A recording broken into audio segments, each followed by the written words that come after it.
चलिए आज देवरिया विधानसभा क्षेत्र संख्या 337 के पूरे सिस्टम को समझने की कोशिश करते हैं।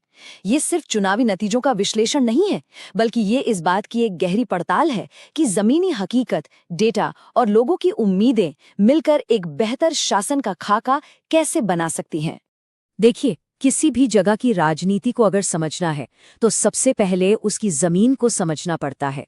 देवरिया पूर्वी उत्तर प्रदेश का एक बहुत अहम हिस्सा। यहाँ की मिट्टी, यहाँ की नदियाँ, यहाँ का भूगोल, यही तो तय करता है कि यहाँ के लोगों की रोजी रोटी कैसे चलती है और उनका सियासी मिजाज कैसा बनता है। तो आज हम अपना सफर इन 5 हिस्सों में तय करेंगे। सबसे पहले हम देवरिया की जमीन की नब्ज को महसूस करेंगे। इसके बाद हाल के चुनावी नतीजों की चीर-फाड़ करेंगे। फिर पिछले 30 साल के बदलते हुए सियासी मौसम पर एक नज़र डालेंगे और इन सब की बुनियाद पर शासन के लिए एक ठोस ब्लूप्रिंट को समझेंगे और देखेंगे कि एक सच्चे जनादेश तक पहुंचने का रास्ता क्या हो सकता है। तो सबसे पहले बात करते हैं देवरिया की जमीनी हकीकत की। यहाँ के लोग असल में सोचते क्या हैं, उनकी जिंदगी की सबसे बड़ी चुनौतियां कौन सी हैं और समाज का ताना बाना आखिर कैसा है। देवरिया की पहचान आप देखिए मुख्य रूप से एक ग्रामीण इलाके की है। अगर 2022 के आंकड़ों पर नजर डालें तो यहाँ के वोटरों की संख्या 3.5 लाख से भी ज्यादा थी।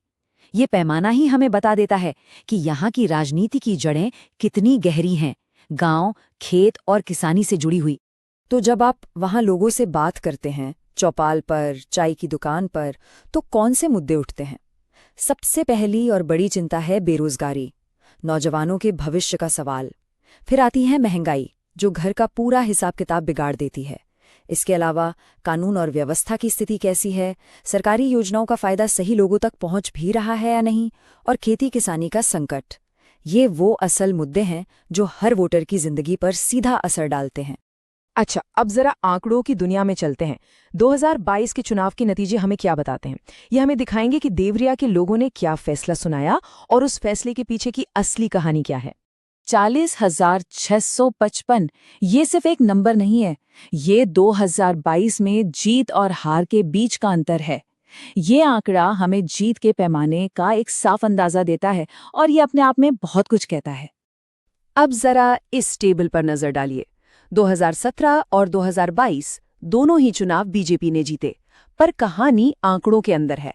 देखिए, 2022 में बीजेपी का वोट शेयर 48 से बढ़कर 53% हो गया, लेकिन समाजवादी पार्टी का भी वोट शेयर 23 से बढ़कर 33% हो गया। इसका मतलब क्या है कि मुकाबला और भी कांटे का हुआ, और हाँ, वोटिंग भी बढ़ी, यानी लोगों ने ज्यादा बढ़ चढ़कर हिस्सा लिया। और ये चार्ट ये तो पिछले 10 साल की पूरी तस्वीर ही सामने रख देता है। सोचिए, 2012 में जहां समाजवादी पार्टी 37% पर थी, बीजेपी सिर्फ 9% पर थी, और बस 5 साल बाद 2017 में पासा पूरी तरह पलट गया। बीजेपी 48% और 2022 में 53 के भी पार। ये आंकड़े दिखाते हैं कि देवरिया का वोटर कितना सजग है और किसी एक पार्टी से हमेशा के लिए बंधा हुआ नहीं है।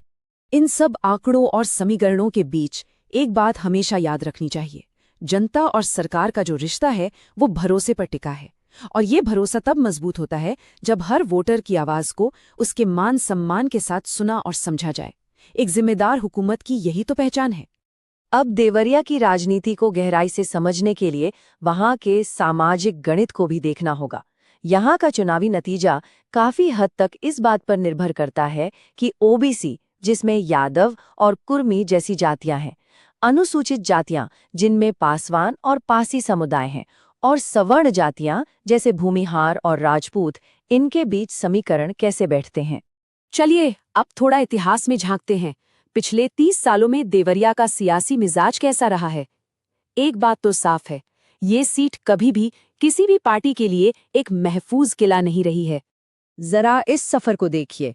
1993 बीजेपी, 1996 जनता दल, 2002 एक स्थानीय पार्टी, फिर 2007 और 12 समाजवादी पार्टी, और फिर 2017 और 22 वापस बीजेपी।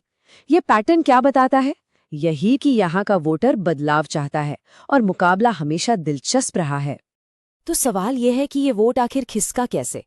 देखिए, समाजवादी पार्टी का जो कोर यादव वोट था वो 2012 के बाद थोड़ा छिटका, हालांकि बाद में कुछ वापस भी आया। इसी दौरान बीजेपी ने गैर यादव ओबीसी और सवर्ण वोटों को एक साथ लाने में कामयाबी पाई। लेकिन जो सबसे बड़ी कहानी है वो है बीएसपी के वोट शेयर की। 2012 में 24% से गिरकर 2022 में 9% से भी नीचे आ जाना। ये जो एक बड़ी जगह खाली हुई, सारा खेल उसी को भरने का था।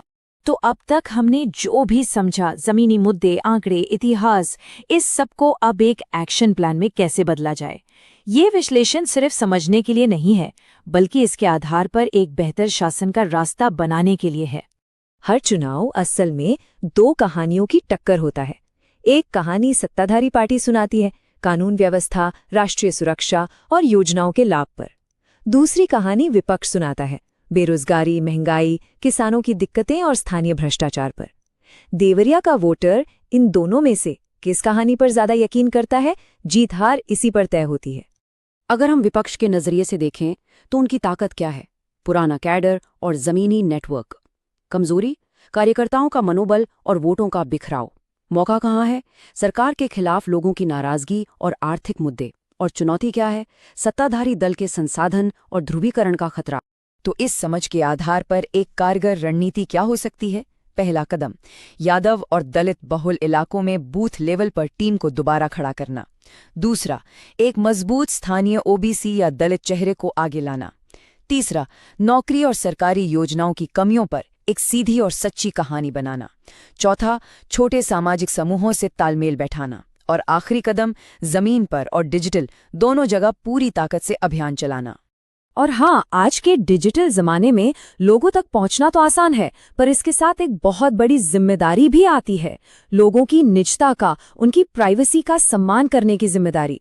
किसी से भी संपर्क उनकी मर्जी से ही होना चाहिए। भारत का डेटा सुरक्षा कानून भी तो यही कहता है कि तकनीक का इस्तेमाल लोगों की सेवा के लिए हो, उनकी प्राइवेसी भंग करने के लिए नहीं। चलिए अब अपने विश्लेषण के आखिरी पड़ाव पर चलते हैं, जनादेश का रास्ता। और यहाँ मकसद सिर्फ चुनाव जीतना नहीं है, बल्कि एक ऐसा जनादेश पाना है जो वाकई लोगों पर यानी जन केंद्रित हो। तो देवरिया की जमीन के लिए एक आदर्श उम्मीदवार कैसा होना चाहिए? पहली बात, वो स्थानीय हो, जिसकी जड़ें वहीं की मिट्टी में हो। दूसरी, उसकी छवि साफ सुथरी और पढ़ी लिखी हो। तीसरी, वो अपनी बात को असरदार ढंग से रख सके, एक नया रास्ता दिखा सके। और चौथी, वो किसी ऐसे प्रमुख ओबीसी या दलित समुदाय से हो जो अपने आधार वोट को एक साथ जोड़ के रख सके। और आखिर में मैं एक बड़ा सवाल आपके सामने छोड़कर जा रहा हूं। देवरिया जैसी जगह, जहां का सियासी मिजाज हमेशा बदलता रहता है, क्या वहां पर रोजगार और गवर्नेंस जैसे असली मुद्दों पर टिका कोई अभियान पहचान और ध्रुवीकरण की राजनीति को मात दे सकता है? इस सवाल का जवाब ही देवरिया का और शायद हमारे देश की राजनीति का भी भविष्य तय करेगा। यदि कोई जन केंद्रित नेता बनना चाहता है और अपने निर्वाचन क्षेत्र का उत्थान करना चाहता है, तो blueprintstrategies.ai से mgr@blueprintstrategies.ai पर संपर्क करें या 08042041602 पर कॉल करें। राजनीति से परे एक उद्देश्य